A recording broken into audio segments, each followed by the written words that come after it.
శ్రీ గురుభ్యో నమ. శ్రీకృష్ణ పరబ్రహ్మణే నమ. శ్రీమద్ భాగవత మహాపురాణమునందలి దశమస్కంధంలోని ఉత్తరార్ధమునందు 21వ అధ్యాయం ప్రారంభము.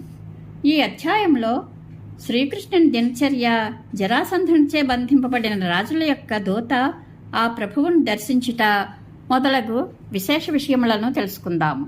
శ్రీశుకుడు వచించెను. పరీక్షణ్ మహారాజా ప్రతిదినమునందునో ఉషఃకాల ప్రారంభమున శ్రీకృష్ణుని ఆలింగన సుఖములలో తేలియాడుచున్న ఆయన పత్నులు కోడికూతలు వినపడగానే ఆ ప్రభువుతోడి సుఖముల నుండి దూరమగుదుమేమో అన్న బాధతో వారు కోళ్లను తిట్టిపోయిచుండిరి. ఆ సమయమున వాయువులు పారిజాత సుగంధ పరిమళ భరితములై అంతటను వీచుచుండెను. తుమ్మెదలు మేల్కొని మధురముగా ఝుంకారములను గావించుచుండెను. వందిమాగదుల వలె పక్షులన్నీయు శ్రీకృష్ణుని మేల్కొల్పుచున్నవా అనునట్లు కలరవములు చేయించుండెను. ఆ సమయమున శ్రీకృష్ణుని యొక్క పత్నులకు రుక్మిణీ మొదలగు వారందరూ తమకు ప్రీతముడగా ప్రభు యొక్క కౌగిలి సుఖములలో మునిగి ఉండరి. వారు ఆ ఆలింగన భాగ్యములకు దూరమగుదమేమో అని తలపోయిచు పవిత్రమైన ఆ బ్రహ్మముహూర్తమును తమ సౌఖ్యములకు ఆటంకముగా భావించుచుండరి. ఆ పురుషోత్తముడు అనుదినము బ్రాహ్మీ ముహూర్తమును మేల్కొని జలములతో ముఖ ప్రక్షాళనాధికములను నెరపుచుండెను. పిదప ధ్యానమునందును నిరతుడై ప్రకృతికి అతీతమైన ఆత్మానందమును పొందుచుండెను. పరీక్షణ్ మహారాజా ఆ ఆత్మస్వరూపము అఖండమైనది, ఉపాధిరహితము, శాశ్వతము, సహజముగా జ్ఞానానందమయము, స్వయం ప్రకాశకము, సృష్టి సంహార హేతుభూతముగు శక్తి ద్వారా సకల భూతములకును సర్వదశలయందును సుఖకారకము, తమోగుణాతీతమైన బ్రహ్మ సంజ్ఞకము. అనంతరము ఆ కృష్ణప్రభువు నిర్మలమైన పవిత్ర జలములలో యథావిధిగా స్నానకృత్యములను ఆచరించెను. పిదప శుభ్రమైన 2 వస్త్రములను ధరించి సంధ్యావందనాధికములను నెరపెను. ఆదర్శ పురుషుడైన ఆ ప్రభువు అగ్నికార్యములను ముగించుకొని మౌనముగా గాయత్రి మంత్రములను జపించెను. అటు పిమ్మట భాస్కరుడు ఉదయించుచుండగా అతడు సూర్యోపస్థానము వనర్చెను. పిదప తన అంశభూతులకు దేవతలకును ఋషులకును పితృదేవతలకును తర్పణమనర్చెను. శ్రద్ధగా వృద్ధులను విప్రోత్తములను విధ్యుక్తముగా పూజించెను. పిమ్మట భూసురోత్తములను వస్త్రాభరణములతో అలంకరించి పట్టు వస్త్రములను, జింక చర్మములను, తిలలతో సహా 13,084 ధేనువులను దానము చేసెను. దూడలతో గూడియుండడి ఆ పాడియావులు మిగుల సాధు స్వభావము గలవి, మొదటిసారిగా ఈనినట్టివి. అవి బంగారు కొమ్ములతో ఒప్పుచుండెను. నూతన వస్త్రములతో ముత్యాలహారములతో అలంకృతులైన ఆ గోవులు వెండి గిట్టెలతో తేజరిల్లుచుండెను. తదనంతరము ఆ స్వామి తన అంశలతో ఒప్పుచున్న గోవులకు, విప్రులకు, దేవతలకు, వృద్ధులకు, గురుజనులకు, సకల ప్రాణులకు ప్రణమిల్లి మంగళకరములైన వస్తువులను స్పృశించెను. శ్రీకృష్ణుని సహజ సౌందర్యము మానవాళికే తలమానికము. అయినను ఆ ప్రభువు పీతాంబరాది వస్త్రములతోనూ, కౌస్తుభాది ఆభరణములతోడను, పుష్పహారములతోనూ, చందనాది అంగరాగములతో తనను అలంకరించుకొనెను. పిదప ఆ స్వామి నేతిలోనూ అద్దములందును తన ముఖారవిందమును చూచుకొని గోమాతలను, వృషభములను, ద్విజులను, దేవతా ప్రతిమలను దర్శించెను. సకల వర్ణములకు చెందిన పౌరుల యొక్క అంతఃపురవాసుల యొక్క అభిలాషలను తీర్చెను. ఇతర ప్రజల మనోరథములను ఈడేర్చి వారిని సంతోషపరిచి వారి నుండి అభినందనలను స్వీకరించెను. ఆ ప్రభువు పూలమాలలను, తాంబూలములను, అనులేపనములను క్రమంగా బ్రాహ్మణులకును, మిత్రులకును, మంత్రులకును, రాణులకును పంచి ఇచ్చి పిమ్మట మిగిలిన వాటిని అనుభవించెను. ఇంతలో రథసారథి అయిన దారుకుడు శైప్యము, సుగ్రీవము, మేఘపుష్పము, వలాహకము అను అశ్వములను పూడ్చి మిక్కిలి అద్భుతమైన ఒక రథమును తీసుకుని వచ్చెను. పిమ్మట అతడు ఆ స్వామికి ప్రణమిల్లి సవినయముగా ఎదుట నిలిచెను. అనంతరము ఆ ప్రభువు సారథి యొక్క చేతిని తన చేతిలోనికి తీసుకొని రథమునందు ఆసీనుడయ్యను. అప్పుడు సాత్యకితో ఉద్ధవునితో రథారూఢులై ఉన్న శ్రీకృష్ణుడు ఉదయాద్రిపై గల భాస్కరుని వల్లే తేజరిల్లెను. అప్పుడు అంతఃపుర స్త్రీలు సిగ్గుపడుచు ప్రేమానురాగములతో చూచుచు అతి కష్టము మీద ఆ స్వామిని వీడ్కొల్పిరి. అంతటా ఆ పురుషోత్తముడు వారి మనస్సులను దోచుకొంచు మందహాసంతో తన ప్రాసాదం నుండి బయలుదేరను. క్రమంగా శ్రీకృష్ణ భగవానుడు వృష్ణివంశం వారితో కూడి సుధర్మ అను పేరు గల సభాభవనమున ప్రవేశించెను. మహిమాన్వితమైన ఆ సభలో ఆసీనులై ఉన్నవారికి ఆకలి దప్పులు, శోకమోహములు, జరామరణములు అను షడూర్ములు ఉండవు. ఆ సభామందిరమునందు శ్రేష్టమైన సింహాసనముపై ఆసీనుడైన ఆ పరమాత్మ యొక్క తేజఃపుంజముతో దిక్కులన్నీను కాంతిమంతములయ్యను. నరశ్రేష్ఠులైన యదువీరుల మధ్యనున్న ఆ పరమపురుషుడు ఆకాశమునందు నక్షత్రములతో కూడిన చంద్రుని వలె విరాజమానుడై ఉండెను. రాజా, ఆ సభయందు గల విదూషకులు హాస్యస్ఫోరకములైన వినోదవచనములతోనూ, నాట్యాచార్యులు అభినయములతోనూ, నర్తకీమణులు కళాత్మకములైన నృత్యములతోనూ ఆ స్వామిని వేర్వేరుగా సేవించుచు ఆనందింపచేసరి. అప్పుడు మృదంగధ్వనులు, వీణానాదములు, మధ్యలల్ల శబ్దములు, వేణురవములు, తాళస్వనములు, శంఖారావములు ముందుగినవి వీణుల విందు గావించుచుండగా నర్తకులు నృత్యముల నర్చిరి, గాయకులు గీతములను ఆలపించిరి, సూతవందిమాగధులు సంస్తుతించిరి. సభలో ఆసీనులై ఉన్న కొందరు వేద పండితులు వేదమంత్రముల పరమార్థములను వెల్లడించుచుండిరి. మరికొందరు మిగుల ఖ్యాతి వహించిన ప్రాచీన మహారాజుల యొక్క వృత్తాంతములను ప్రస్తావించుచుండిరి. మహారాజా, ఇంతవరకు ఎన్నడూ పరిచితుడిగాని ఒక పురుషుడు సభాభవన ద్వారము వద్దకు వచ్చి నిలబడెను. అప్పుడు ద్వారపాలకులు ఆయన రాకను గూర్చి కృష్ణప్రభువునకు నివేదించిరి. ఆ స్వామి యొక్క అనుమతితో వారు ఆ ఆగంతకుని సభలో ప్రవేశపెట్టిరి. సభలో ప్రవేశించిన ఆ పురుషుడు పరమేశ్వరుడైన శ్రీకృష్ణునకు చేతులు జోడించి వినమ్రుడై జరాసంధునిచే బంధింపబడిన రాజుల ఆవేదనను గూర్చి నివేదించెను.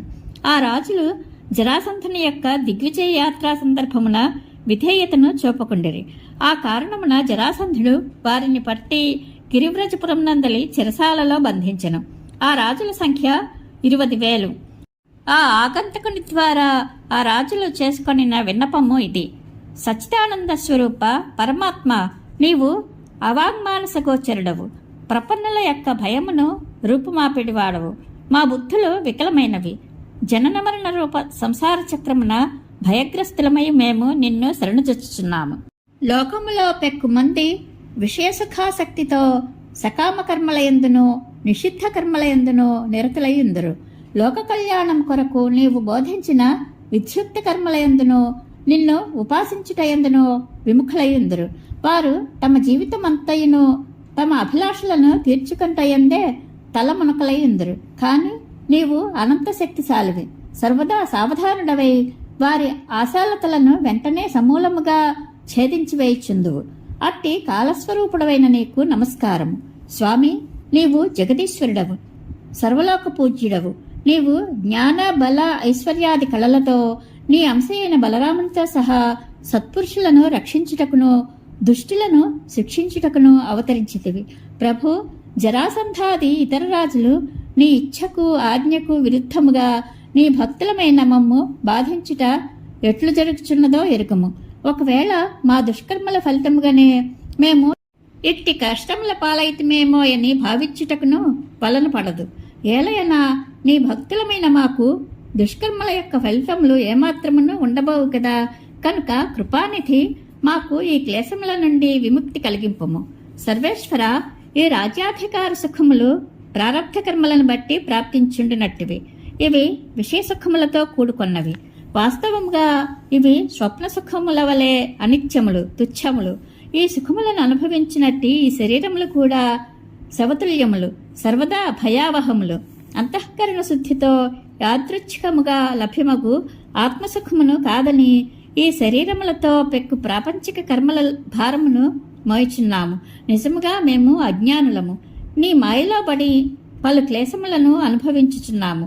లోకేశ్వర, నీ దివ్యపాద పద్మములు శరణాగతుల యొక్క సకల శోకమోహములను పారద్రోలనట్టువి.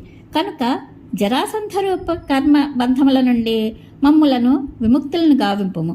దేవా, ఈ జరాసంధుడు ఒక్కడే 10,000 ఏనుగుల బలము కలవాడు. సింహము గొర్రెలను ఆక్రమించినట్లుగా అతడు మమ్ములను నిర్బంధించెను. చక్రధారి జరాసంధుడు నీతో 18 పర్యాయములు యుద్ధమునకు తలపడెను. నీవు 17 పర్యాయములు అతనిని పరాజితుని గావించియు కనికరించి విడిచిపెట్టితివి. 18వసారి మాత్రము అతడు నిన్ను జయించెను. నీ బలపరాక్రమములు అపారములు. అయినను సామాన్య మానవుని వలె నీవు అతని చేతిలో ఓడినట్లు నటించిదివి. దానివలన అతని గర్వము ఇనుమడింపగా నీ సంతానమగు మమ్ములను ఇంకనూ బాధింపసాగెను. కావున ఓ జయశీల, మేము నీ శరణు జొచ్చిన వారము, నీ భక్తులము. ఇక నీ చిత్తము మా భాగ్యము. అనంతరము దూత తన మాటలుగా ఇట్లు పలికెను. దేవదేవ, జరాసంధనిచే బంధింపబడిన రాజులు ఈ విధంగా నిన్ను ప్రార్థించరు. వారు నీ పాదపద్మములనే శరణుజొచ్చి ఉన్నారు. నీ దర్శనమునకై ఎంతయో తహతహపడుచున్నారు.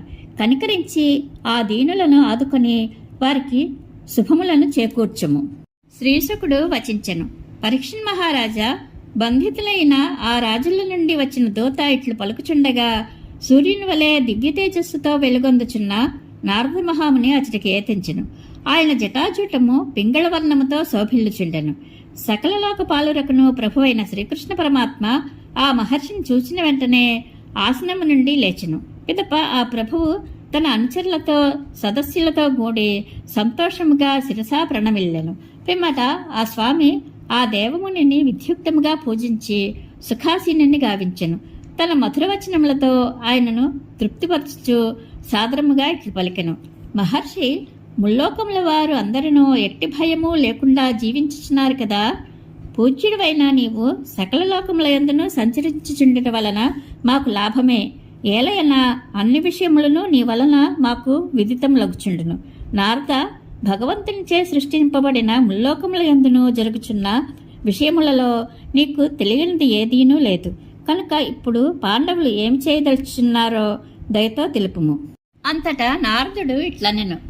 సర్వవ్యాపివైన ప్రభు, నీవు ఈ విశ్వమును నిర్మించువాడవు. గొప్ప మాయావివి. పెద్ద పెద్ద మాయావులైన బ్రహ్మాది దేవతలకు కూడా నీ మాయ అధిగమింపరానిది. కర్రలలో దాగి ఉన్న అగ్నివలే నీవు నీ అచించమైన శక్తితో సకల భూతములయందును వ్యాపించి ఉండువు. లోకుల దృష్టి సత్వాది గుణముల వరకే పరిమితమై ఉండును. అందువలన వారు నీ తత్వమును తెలుసుకొనజాలరు. నేను నీ మాయా ప్రభావమును పలుమార్లు చూచి ఇంటిని. కావున సర్వజ్ఞుడవైన నీవు ఏమియు ఎరుగునివాని వలె పాండవుల విషయమును గూర్చి ప్రశ్నించుట నాకు ఆశ్చర్యకరముగా తోచుటలేదు. దేవా, నీ మాయ ద్వారానే ఈ జగత్తును నీవు సృజించుచుందువు, నియంత్రించుచుందువు. నీ మాయ కారణముగా అసత్యమైన ఈ విశ్వము సత్యముగా ప్రతీతమగుచున్నది. నీవు ఎప్పుడు ఏమి చేయ సంకల్పించుచుందువో ఎవ్వరునూ ఏమాత్రము ఎరుగరు. అచింత్య స్వరూపుడవైన నీకు నేను పదే పదే నమస్కరించుచుందును.